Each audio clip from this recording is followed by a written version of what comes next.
O que eu queria começar a dizer para vocês é explicando um pouquinho para quem não sabe o que é políticas, para quem não sabe o que são as regras da casa, tá? Que é basicamente o assunto que a gente vai falar hoje. As regras da casa, as políticas, eu costumo dizer que são as regras do jogo. É como funcionam as regras da tua casa. É você quem delimita, digamos assim, as regras da partida. Então vamos supor que você é o dono do campo de futebol, você é o juiz e você que vai dizer as regras. Se na sua casa, né, se no seu jogo é permitido jogar futebol e tocar com a mão, tá tudo bem, a regra é sua. Né, uma analogia que eu quero fazer em relação ao futebol. O futebol só se joga com os pés. Mas se na tua casa se joga com a mão, tá tudo certo, a casa é tua e quem manda é você. Então, as políticas e as regras da casa são as regras do jogo. Esse é o ponto.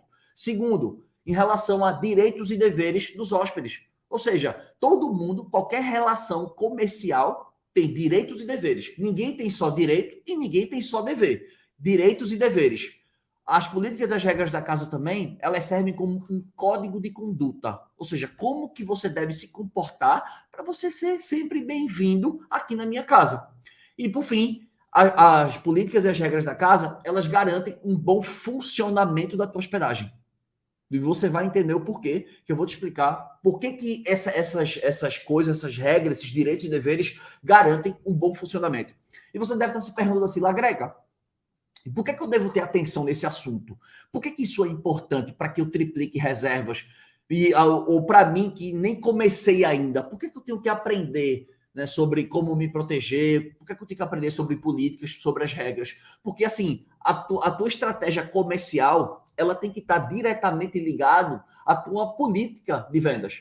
Então, por exemplo, se você é um tipo de hospedagem que você quer vender, vamos dizer assim, Lagreca, eu não tenho muitos diferenciais, a minha hospedagem é simples e eu gostaria de vender, de me manter competitivo, mas eu não tenho dinheiro para investir e nem tenho tantas coisas que chamem tanta atenção. Então, o que é que eu tenho que fazer? Eu vou ter que trabalhar um preço mais ajustado, por isso que é importante conhecer o custo do imóvel fechado ou o custo do quarto vazio e, obviamente, que essa estratégia comercial ela tem que estar alinhada com as tuas políticas. Porque se você quiser vender o volume de diárias, né? Você quer vender muito, você não quer, tipo, longas estadias com ticket mais alto porque a sua propriedade não permite, o que você vai ter que fazer? Você vai ter que trabalhar também uma política diferente para poder fazer a água passar por baixo da ponte. Porque se você quer vender muito e você coloca lá pré-pagamento, política não reembolsável, se cancelar, eu não devolvo o dinheiro, tudo isso é restritivo. Isso não condiz com a estratégia de querer vender muito em algumas épocas do ano. Em outras, sim, em outras não. Por isso que eu sempre ressalto que a metodologia, o mais importante não é você aprender a apertar o botão.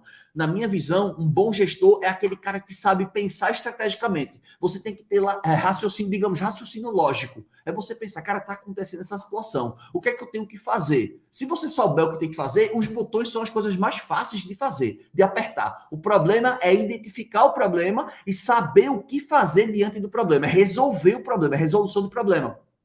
E aí você pergunta, beleza, para que eu quero saber sobre políticas e regras da casa?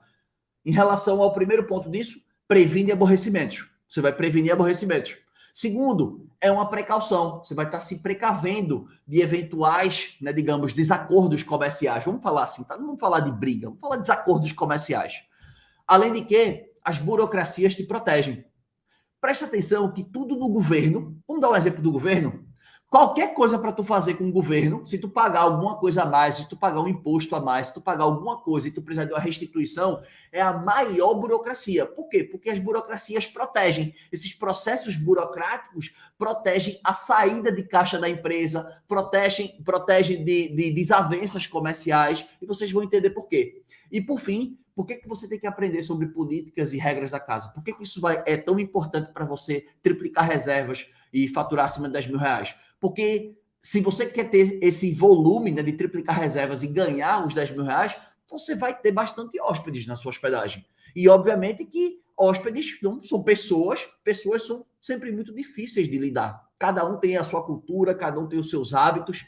Então, pessoas do Sul têm um jeito, pessoas do Nordeste têm outro, pessoa do Norte tem outro, do Sudeste tem outro. Cada um tem a sua cultura. Às vezes, o que é legal num lugar não é legal no outro. Enfim, então, as suas políticas, as suas regras da casa, elas facilitam a resolução de problemas. Aconteceu um problema. E aí, como é que faz? Vamos na regra da casa. É que nem acontece com o código. Se você pegar um código, você vai dizer assim, pô, aconteceu isso aqui. Pronto, vamos lá no Código Civil, vamos ver o que aconteceu. Ah, aconteceu isso aqui. Vamos no Código Penal, vamos olhar. Aconteceu isso aqui no trânsito. Vamos para o CTB, Código de Trânsito Brasileiro. Vamos ver o que é que faz. Então, as regras da casa é basicamente a constituição da tua casa. Digamos assim, né? É a regra, é a lei máxima, né, de um local, né, de um estado. É a Constituição. Aqui no Brasil é a Constituição, né? Então, as regras da casa, elas como se fosse a constituição da tua casa. O que você precisa entender é que políticas existem duas formas, basicamente. Você pode ser muito rigoroso, eu não vou entrar em 1 milhão de formas, não, tá? Mas você pode ser muito rigoroso ou você pode ser muito flexível. Qual é o certo, qual é o errado? Não tem certo, não tem errado.